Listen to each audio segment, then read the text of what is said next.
आदमी एक खूबियां तीन। अकबर बीरबल की कहानी। एक बार अकबर और बीरबल बागीचे में बैठे थे। अचानक अकबर ने बीरबल से पूछा कि क्या तुम किसी ऐसे इंसान को खोज सकते हो जिसमें अलग अलग बोली बोलने की खूबी हो। बीरबल ने कहा, क्यों नहीं, मैं एक आदमी जानता हूं जो तोते की बोली बोलता है, शेर की बोली बोलता है और गधे की बोली भी बोलता है। अकबर इस बात को सुनकर हैरत में पड़ीडिगिडियच गए। उन्होंने बीरबल को कहा कि अगले दिन उस आदमी को पेश किया जाए। बीरबल उस आदमी को अगले दिन सुबह दरबार में ले गए और उसे एक छोटी बोतल शराब पिला दी।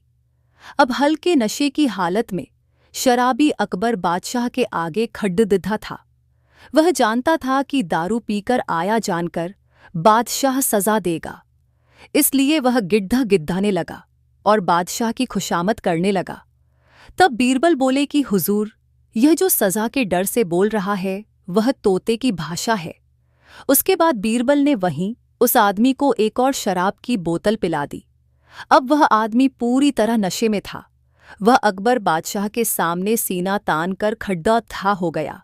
उसने कहा कि आप नगर के बादशाह हैं तो क्या हुआ, मैं भी अपने घर का बादशाह हूं, मैं यहां किसी से नहीं डरता हूं।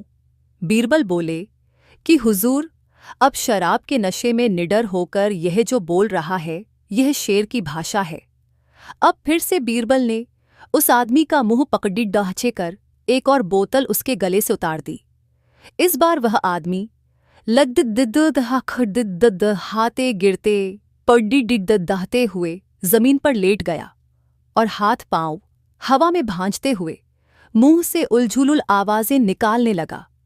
अब बीरबल बोले कि हुजूर, अब यह जो बोल रहा है वह गधे की भाषा है। अकबर एक बार फिर बीरबल की हाजिर जवाबी से प्रसन्न हुए और यह मनोरंजक उदाहरण पेश करने के लिए उन्होंने बीरबल को इनाम दिया।